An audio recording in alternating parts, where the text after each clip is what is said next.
আসসালামু আলাইকুম। সবাই কেমন আছেন? আশা করি সবাই অনেক ভালো আছেন। তো আজকে বন জঙ্গলের ভিতরে চলে গেলাম। এটা হচ্ছে আমাদের বাড়ির পাশেই বন জঙ্গল।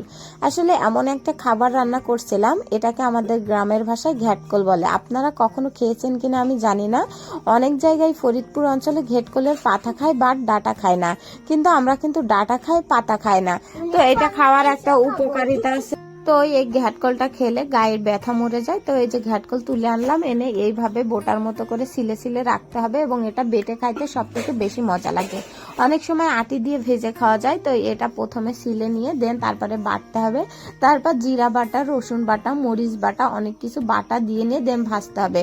ভাজলে একটা মিহি তৈরি হবে সেইটা। তো এটার আর একটা উপকারিতা আছে, যেমন কখনো কোনো কুকুরে কামড়াইলে এর গোড়াটা কিন্তু কলার সাথে খেয়ে নিলে বিষটা চলে যায়। কুকুর, বিড়াল, মেকুর, এটা আমার দাদি কিন্তু শিখাই দিয়েছে, কারণ কি এটা প্রাচীন একটা পদ্ধতি। তো দাদির সাথে কথা বলতে বলতে মৌমাছির গল্প করছিলাম, তো মৌমাছি কামড়াইলেও এটা দিলে সেরে যায়।